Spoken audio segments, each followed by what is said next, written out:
se alegre no Senhor, amém? Jesus, you were the only way. My hope, my strength is in your name. Always, I wanna sing your praise. By God, by Spirit, I'm walking by faith.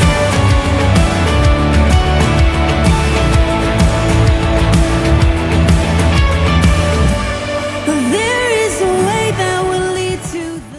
Ele é o mestre que purifica o coração do aluno. Ele diz: aprendei de mim que sou manso e humilde.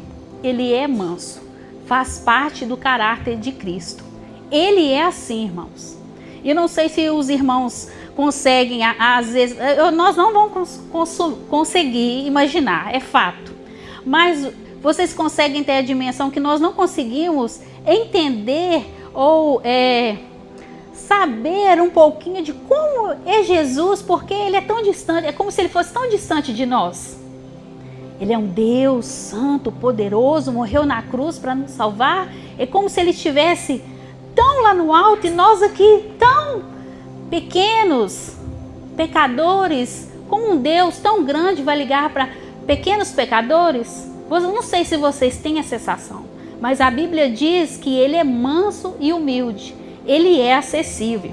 Jesus não é esquentadinho, não é duro, não é reacionário, não é facilmente irritável.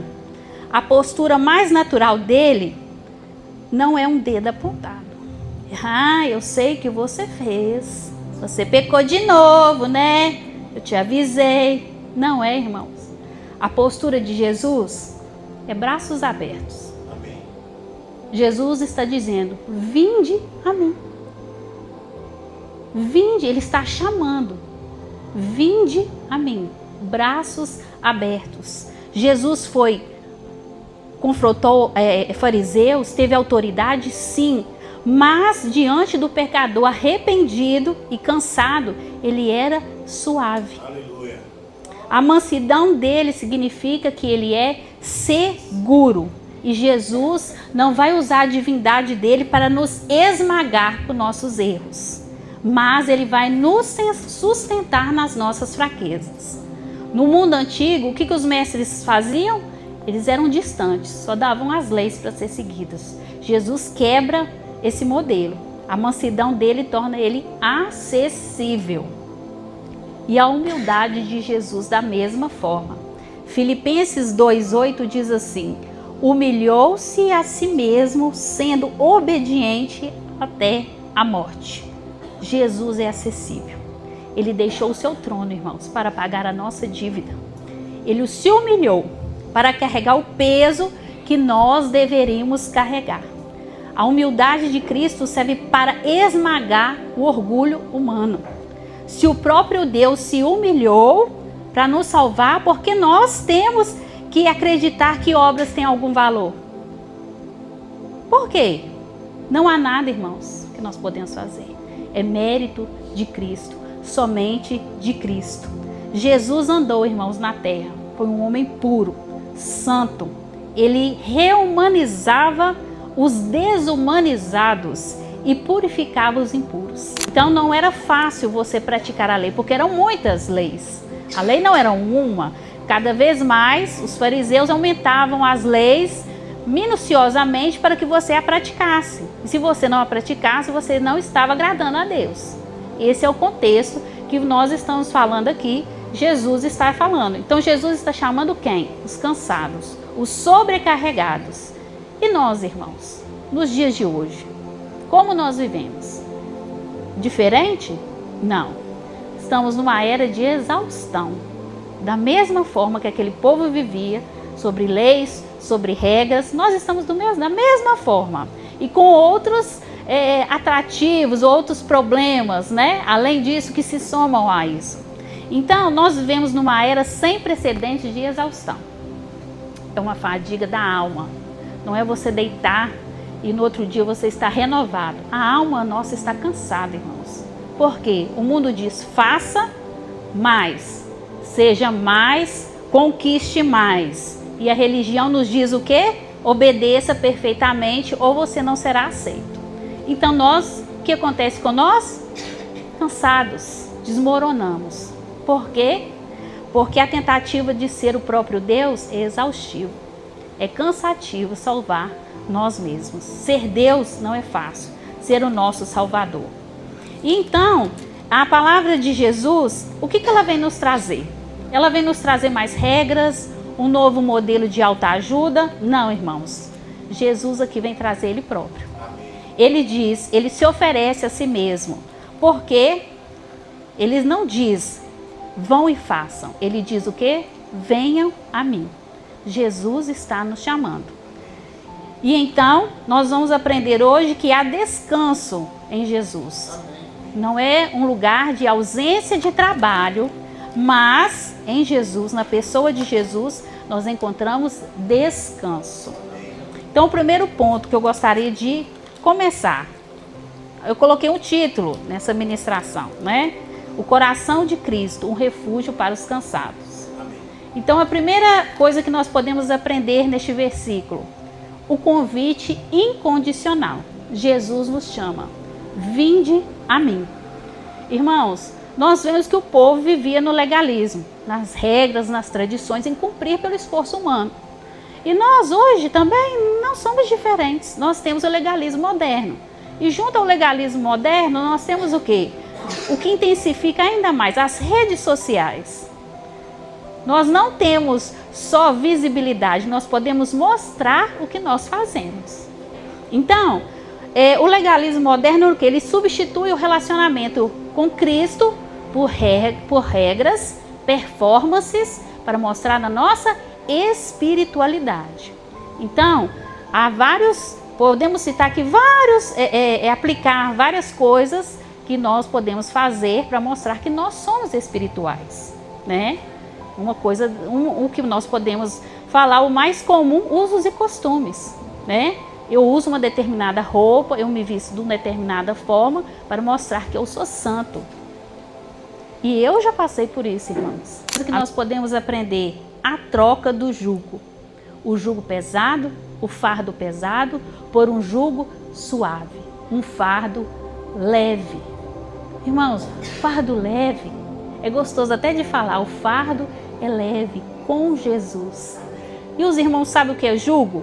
O jugo era uma peça de madeira, não sei se os irmãos viram na roça, onde se colocavam 2 bois, é uma peça agrícola para tração de animal, para trabalhar no arado. Então se fazia a peça de madeira e colocava um boi mais experiente, mais forte, e do outro lado o boi menos experiente, mais fraco.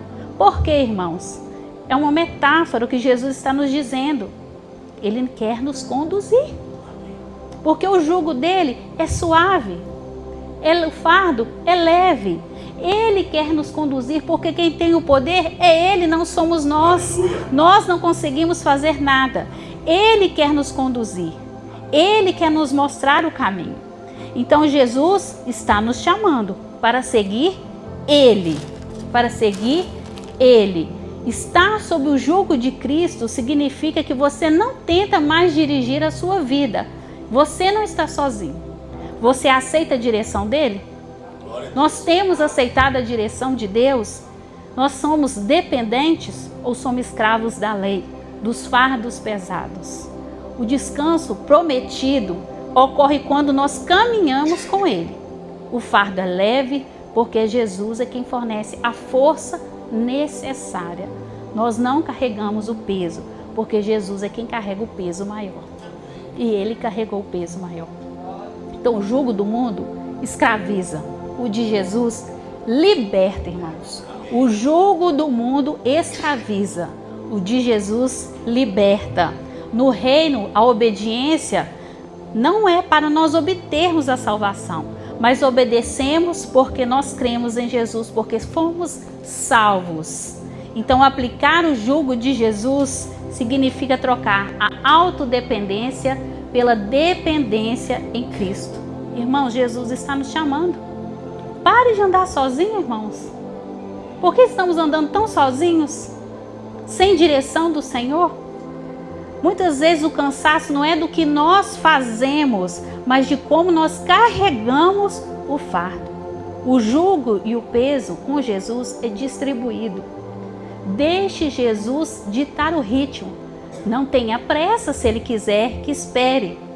Apresse se Ele quiser que você ande. Espere se Ele quiser que você espere. Ande com Jesus. Vamos tentar escutar a voz do Mestre.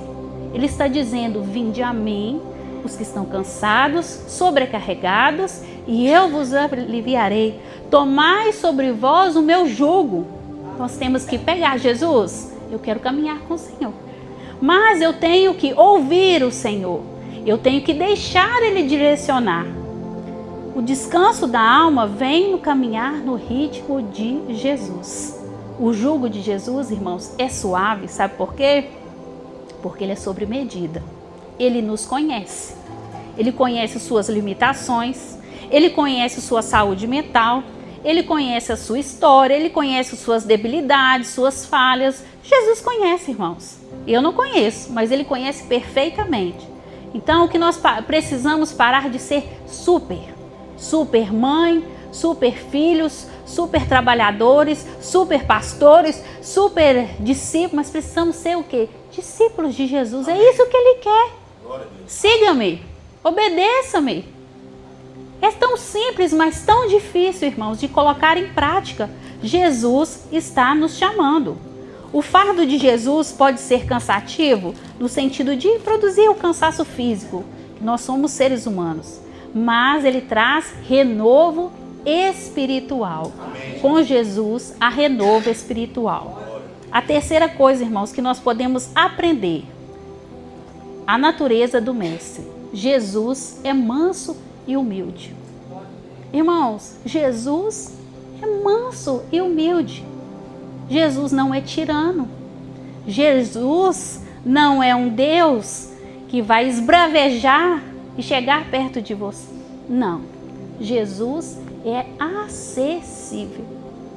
Jesus, nós podemos ter acesso ao Pai. Sociais, né? Eu não sou só bom, eu tenho que mostrar para o povo que eu sou bom. Os fariseus, o que faziam, irmãos? Eles tinham que mostrar, não é? Eu estou orando. Aí eles ficavam o quê? Nas esquinas orando. E nós? O que nós fazemos hoje? Pegamos o celular e mostramos. Nós somos bons. Abri um adendo aqui, só um parênteses. Eu não sei se os irmãos sabem, mas eu sou da cidade de Ubá, onde teve as enchentes lá, eu sou de lá. Então, assim, a cidade, irmãos, o centro, que o rio passa bem no centro, onde o comércio todo ali se fez em redor do rio. É uma cidade montanhosa, tem muito morro. Então, assim, a cidade cresceu muito em volta ali, chama Avenida Beira Rio. É muito bonito, tem coqueiros, então tem comércio de todos os tipos, supermercado, farmácia, academia, roupa, sapateiro, de tudo. Irmãos, não existe mais nada. Foi destruído. Só tem barro e lama. Parece um pedaço da cidade, esses filmes de terror que você vê que a cidade está abandonada, é dessa forma. E hoje não tem só lama, tem poeira. E ali você vê de tudo. As pessoas usando para ajudar, a igreja se mobilizando, mas, irmãos, tem pessoas para tudo. Pessoas que pegam o celular para mostrar que são boas. Teve um caso de uma pessoa que estava fazendo muito marmita para o pessoal lá que estava sem comida. Uma pessoa, ela foi num bairro que não tinha sofrido com a enchente, estava distribuindo marmitas para filmar que ela estava distribuindo marmitas. E aí, na hora que ela desligou o celular, ela jogou o resto fora. Isso são fatos de pessoas que moram lá que me contaram. Então, assim, tudo por um like, tudo para mostrar que eu sou bom, para validar. Eu sou bom porque as outras pessoas estão vendo. E hoje nós fazemos isso. Então, irmãos, nós podemos falar diversos acontecimentos, diversas formas de nós estarmos no legalismo moderno, né? Performances, coaches e tantas outras coisas, irmãos. Tantas outras coisas que nos mostram que não é pelo que fazemos que vamos agradar e nos achegar ao Senhor. E nós vamos ver isso mais na frente. Então o Senhor está nos alertando que muitas vezes nós podemos estar como esse povo. E além disso, irmãos, do legalismo que Jesus nos fala, nós também temos os fardos pesados que nós carregamos. Nós temos a religião e nós temos a vida moderna que nos cobra o peso, da ansiedade, por achar que damos conta de fazer tudo, a imagem perfeita, a sobrecarga de informações, notícias, estamos sempre conectados, preocupações financeiras, por quê? Porque o mundo diz que nós temos que consumir, então nós compramos. E nós não temos dinheiro, nós endividamos. Se nós endividamos, nós preocupamos que não temos como pagar. E aí é uma bola de neve. Fardos, irmão, mais um fardo para a gente colocar nas nossas costas. Culpas e traumas, erros passados, mágoas não resolvidas, dificuldade de perdoar, solidão, mesmo estando tão conectados com tantas pessoas, nos sentimos tão sozinhos. Expectativas alheias, cansaço de satisfazer padrões e desejos, pessoas, famílias, emprego, sociedade. São tantas nuances, irmãos, que nós temos que nos deixam sobrecarregados. Eu fiquei até cansada de falar, não é? Nós estamos o quê? Com peso nas nossas costas, da religiosidade, do mundo moderno. E Jesus está dizendo o que, irmãos? Vinde a mim. Jesus está nos chamando. Mas é um movimento de ele vir até mim? Não. O movimento é nós irmos até Jesus. Vinde a mim, todos os que estão cansados e sobrecarregados, e eu vos aliviarei. Essa é a promessa que Jesus nos faz. Eu vos aliviarei. Jesus está nos mostrando que há alívio no Senhor, há alívio nele. Glória a Deus. Por quê, irmãos? Porque o legalismo transforma a graça, que é um presente, num salário. E o salário nós temos o quê? Que trabalhar para receber. Não é o nosso esforço. A Bíblia não diz isso. Não é que o nosso esforço não é ser bom, não são as nossas obras que vão nos levar até Jesus. Não é isso. Nós vamos ver o que nos leva até Jesus. É Ele, é mérito dele, somente dele. Não há nada em nós que nós podemos fazer para comprar Jesus. A única coisa que nós podemos receber é a graça dele. Graça.